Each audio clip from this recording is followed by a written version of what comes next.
Yo, what's up everyone? So, in today's video, like you can see from the title, I will talk about, and I will show you some few examples and stuff, how to be a solo player in Albion Online. So in the background, I'll just like do a bit of gathering, just do random stuff. So don't look at that, but the main thing is like, what I also want to do in YouTube is just to talk and show some tutorials and stuff. Because everything else that you guys like, if you want to see PvP, if you want to see like random stuff, you can just check out in my streams, and that's why I stream 10 to 12 hours usually a day, and we go from there. So the first thing, as a solo player, you want to be a skinner. Yes, if you purely want to be a solo player and you want to do gathering, as well as you like to PvP, basically, as a solo player, I would recommend for you to do every single thing. So, also when I zone in, I will show you my stats and stuff, so you know that I also have done all the things. So, whenever you look at my stats, you can see that those stats aren't big in a specific area. So I do basically everything. I have player kills, I have mob kills, I have gathering, and I have crafting. So I'm that type of player that does almost every single thing. And as a solo player, especially, you also want to specialize in everything so you don't get bored from one specific thing. So, for example, whenever you want, you do mainly gathering, like leather and stuff. So the thing why you want to be a leather gatherer as a solo player, you usually will not be farming with other people.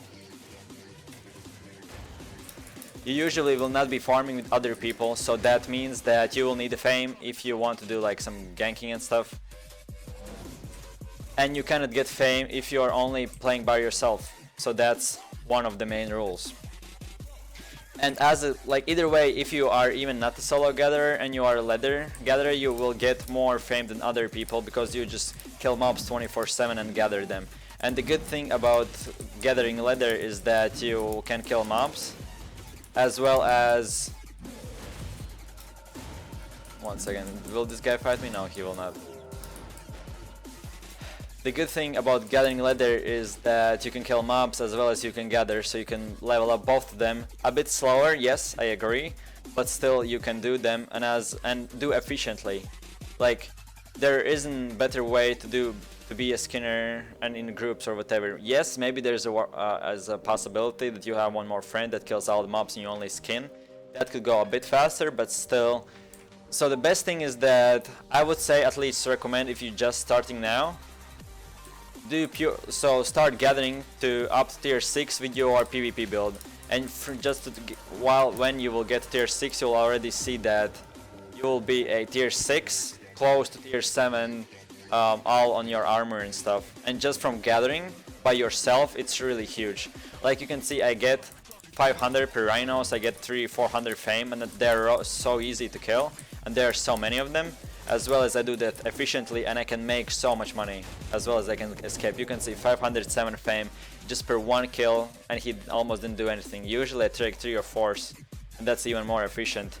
So I would definitely say, guys, and recommend for you. Of course you can like if you're interested as a solo player in GVGs, or like you like ganking and stuff, or you maybe like everything. So I would definitely go either way. Go bows, go bloodletter, double blade staff is good, claws are good. You want to have something a bit AoE damage for efficiency, but if you don't care about that, you just want to be a solo player, get fame, as well as do a bunch of gathering, I would definitely recommend skinning. As well, skinning, you can make the most profit out of every resource, because skinning is the thing that you need to kill, and you always will be on the risk that you can get killed in any second, and as well as you are in combat right now. So you're killing mobs, and sometimes like if I kill tigers or whatever, they can apply bleeding on me, so I cannot mount up like right a second, and that can put me in big danger. So as a skinner, you need to understand that this will go really slowly, like 2 times slower than everything else gathering, but you will make a lot more money. As well as a solo player, I feel that you would really need to be a skinner if you want to do everything else. So good thing is, if you pick a ganking build, is that you can also, while you gather, you can gather gank. So that's also really good. Like for example, you always want to like, so when you gather gank, you always want to take 1 or 2 mobs, not more. So whenever you kill someone and you kill a mob and you see there's a player, you can right away turn on him, and you are full health and didn't waste a bunch of your mana. Mainly gatherers try to run, but if you are a solo player, you can also try to kill them and level up your player frame by that. Also, the good thing, at least what I do, is as a player that does everything, I also craft my own gear. So for example, I can almost craft every single thing that I can use. Pies I get from my friend, gigantic potions I can craft, bloodletter shields I can craft, all my skinner's gear I can craft, as well as bags. Only thing that I need to buy is really only the horse, and that's it. Everything else I can make myself, craft, and I have like bunch of stockpiles, so if I die and if something happens, I have still money to buy as well as other things. So I would definitely say, like as a solo player, maybe you will get more ganked and stuff. As a gatherer, it's usually everything the same.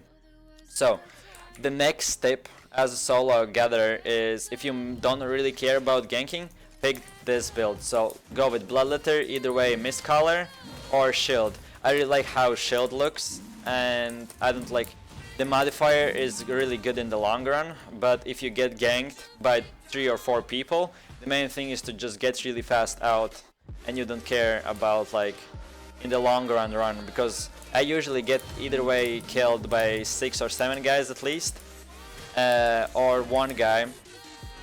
That's like whenever I'm really low or whatever, so because of that you want to have a shield, in my opinion. I'm still thinking what's the best mist color or shield. I like both of them. That's why I have on me both of them, and I'm just like modifying and seeing what I like better. Like I'm the guy who likes aesthetics a lot, so I for now go with the shield, as well as like 8% on everything. So if 8 people right now run on me, I have that 8% chance that I could possibly still be alive, mount up my horse and run, or just use my bloodletter, both E-things. So why would you want to use a bloodletter? Bloodletter is also normal for ganking, but definitely I would say go double blade staff if you purely want to gather as well as gank people. So what I did, I leveled up my double blade almost to tier 7, and then I switched to bloodletter for more efficient, as well as in high tier. Whenever you go to the Direboar maps and stuff, there will be more people who will use 6-2 sets, and 2-3 people with direwolves and stuff can easily dismount you if you're not careful. You don't use a specific horse, and you don't have any territories. You'll have really hard times farming Direboars with a lot of people around you who want to kill you every single time. Second thing, yes guys, I know maybe this will sound really terrible, but what I'm saying is be in the guild. Yes, be in the guild. As a solo player, you want to have the guild. If you're a really active solo player, you can join a really active guild. Really, guilds only ask like conflict, for example. They have specific requirements for you to join, but whenever you join, you have only like, as a PvP player, you need, there's 30% or you sometimes 40% tax. As a solo gatherer, you don't care because you don't really kill mobs who give the silver, you only kill rhinos. As a leather gatherer, for fame as well as for your gathering, so you don't really care about that silver tax. Only that you care is about donations. And basically in conflict, you need to only donate 0.3s. Like for example this one, 4.3, I need to donate that. I can refine, I can make it to like 6.3, 7.3, and then I need to donate. That's only requirement. And basically the thing is that, we'll kill that. The thing is that we own basically all the territories, so the main thing for guild, you want to have that alliance, even if you are a solo player. Sometimes those alliance members, gatherers or whatever, if they will see that you are like 4 or 5, you saw one guy, you fighted him, and then he called 4 or 5 friends more, sometimes that alliance can really help you, even if you're a solo player. You don't need to be you don't need to talk with them, you don't need to be in the Discord as well as in the other guilds, you don't need to do that. You just contribute to the guild by donating small amounts, and everything else you do what you like. Either way, go PvP. The good is that like right here I have 2 territories. Usually I farm in Darkroot, I have a territory. There's there's so many territories that can be safety for, especially for a solo player. And I would 100% I would advise everyone to be in a guild as a solo, even as a solo player, because that territories really help, as well as when sometimes you will have like troubles and stuff, they can help even if like you don't want to talk with them, you prefer solo play, you don't want to talk to anyone, or you just, I don't know, you have small amount of time, so you want to be a solo player. And of course, find out what guild you want depending on how much you play. I play 5-10 hours a day, so I'm in the top 10 guild in a game and in the top 1 alliance. If you are a bit lower player or don't play as much, or just a new player, I would definitely either way join a low outland guild or start from a mid outland guild. So I would definitely, as a new player, I would go from low outland guild, so just find a guild that has a city plot, so you can use those buildings. Like you can see this, they all have all tier 8 buildings, and this is a low outland guild, and the name is Blackouts. Like you can see that there's really good guilds in low outlands who don't want that traffic, but they're really still active and really good. So you definitely want that, especially if you're a crafter. You want that 20% return rate that the guild can provide you, especially the all other buildings that you don't need to spend your own money, as well as you don't need to craft anything in Caerleon, so you don't spend more silver and you can make the most money as a solo player. So definitely find a guild that has few territories or a really good alliance and has definitely a city plot. So you can craft, like these guys have 6s and 7s buildings and stuff. You definitely right now at this point you want to have at least guild with tier 6, tier 7 buildings for your crafting purposes, for 20% return rate and everything like that. Then my next would be definitely find your right build. So like at the start said, if you are a purely gatherer, I don't care about ganking, so you care about so you are a skinner but you care about killing mobs fast, efficient, and escape whenever there is needed to escape. Definitely go with my build, Bloodletter, and mix and match between Sarcophagus Shield and Mist Color, depending on what you like the most. As well as I would always go with Gigantify Potion. If I get stunned and stuck in people, the healing potion will only help you over time, but if you cannot escape, definitely doubling your health will really help. As well as 100% always use Pies for that carry weight, as well as Gathering Yield. So that's really like, it's really profitable. Like if you gather 30 minutes, you get 3 or 4 minutes faster everything that you gathered, so it's like gives you more procs for a single leather. As well as I would say definitely always try to invest in your bags. Right now as a tier 7 gatherer, I feel that I don't need 7 ones, but in future if you are really rich and stuff, you want to even maximize more your survivability, you can use a 7-1 set or whatever you are. So that's basically that. I would like if you just started, join a guild, start farming from tier 4, come to black zones, start farming in your territory 4s and 5 skinnings, and then after you hit tier 5, almost tier 6, start going to those type of areas where also there's tier 6 ones, and always try to gather the same tool that you have and minus that. So don't, like as a tier 7 gatherer, I will not gather tier 8 mammoths, because that's just time wasted and not efficient. As well as why you want to do that, because you can gather them 2 times faster, as well as you can get masteries, and in future those masteries will be everything. So you already want to level up your mastery, so in future you don't need to do that again. So the main thing is, like, I would say right away when you can usually use your learning points to get to the next tier, because you will unlock next bonuses, you'll able to unlock and start mastering the next tiers. Whenever you hit the tier 8, so I'm like almost halfway in, or like 1/3. Whenever you hit tier 8 already, start using your learning points on mastery. So I would say only on tier 7s and tier 8 ones, because they are most rare and they have a big respawn times. So try to use your learning points after tier 8 on those type of mastery skill sets, because you only can master them if you gather that type of resource. And if they're rare, you like always tier 6, tier 4s and 5s, you will have huge amount of masteries because there are so many of them. But you will not have as big masteries to tier 7 and tier 8s. And if you can do that type of mastery and level up that, it's really huge. You will see that you will get so many tier 8 out of it. So you can see, like right now I'm getting masteries and stuff. So even you will get more dead by leveling up, as well as your speed is increased whenever, like I do right now. So every like level, so I have like 38, 48, 29 and stuff. Also basically every level increases 0.5 gathering speed modifier, as well as 0.5 gathering yield. So you can imagine what could 100 look like. It will be already like 50 everything, so it will be double the speed, double the So double the speed modifier, double the gathering yield and everything like that, so it'll be really huge, and you really want that in the future. You will see that it really helps. Also, as a solo player, I would like myself, I mainly do like 50% solo things, mainly like gathering and solo ganking. You can also be a solo ganker and use two builds.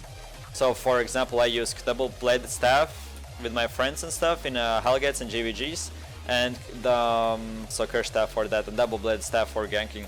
So you can definitely mix and match. You don't need only to have one build. So I would recommend you, if you're 100% solo player, use this Bloodletter and Shield or Mistcaller, whatever you prefer, while you're only gathering and killing mobs. So level up that to tier 4, tier 5, and then start leveling up your double bladed staff to like tier 6, and whenever you have leveled up that.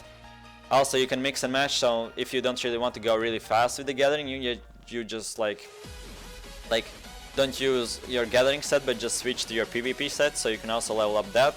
And in my opinion, the fame is really good. Like basically this like 2.5 million, 2 million I have just got from gathering, I would say 100%.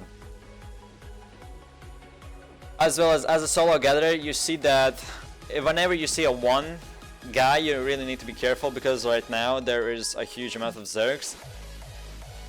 So you really need, like, if you want to kill one player while you're gathering, be really careful. If you see 3 or 4 name tags, try to run away, because as a solo gatherer you can only kill a one guy, and especially if he's alone and stuff.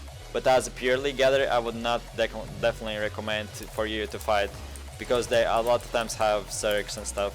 As well as if you're in guild, what at least Conflict does is we hang out in one Discord channel, so you don't need to speak and stuff, you just need to hear people. And we like make 6 or 7 groups.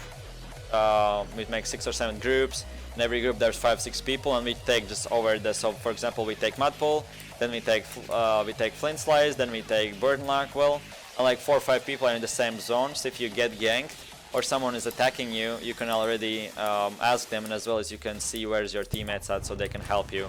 So as a solo player, you would definitely also want to team up with people, but like by just seeing where they are, and if you sometimes need help, you can call out and stuff. As well as like as a solo player, you can make so much money. So if you don't care about crafting and stuff, as a pure leather gatherer, you could make easily your money. If you like 50-50 thing, that you would like, I would recommend definitely just craft yourself your armor, and if you don't care about more, just sell everything. So what I do for crafting, like I said at the start, I gather everything. Right now I have a lot of tier 4, so that I don't really like care about killing stacks and stuff. But everything like that I just refine and mainly sell 5.1s, 0.2s, so 6.2s, 7.1s, 7.2s I sell. 0.3s of course goes to the guild, and just flats either way I keep for refining more. I sell some if I have too much, or mainly what I do is I use my crafting on flats. Because like 0.1s and 0.2s aren't really worth to craft. You could better sell them for 2 times better price, and then buy even more flats and make even more money. So I would definitely have, like, as a solo player, if you want only one character, it's really good. If you want to have another one, like for farming, that's also a viable option. So depending on what you want. So I would say definitely that's it for this, how to be a solo, just a solo player in this game, and be like, even like, right now what I'm thinking is you are a solo player that plays 5 to 10 hours a day, and you just want to have really good time, but you're a solo player. So that's basically why this video was created. Let me know what's your suggestions for the next videos. I will also try to make some tutorials how to like show your FPS, how to be careful. Of course you always want to go from these red blobs, as well as whenever you see that there is a death, you can check, so by going invites, typing that guy's name and then checking out his stats, and then you see that this guy is from Conflict and or whatever guild, then you know if that's a safe place or not safe place. So in your combat, like whenever you see there's a death, so skeletons in the map, you can go to combat and then you can see whoever died and whoever was killed. So then you can also check and see if that was your guild, or is there's like it's a safe place or it's not really safe. For example, right now there one guy died, and right now I can see that the tank was killed by a black hat. So that's basically that. Thanks for watching. Click like, subscribe, turn into my streams. I usually stream 5 to 10 hours a day, and see you in the next video. Peace everyone.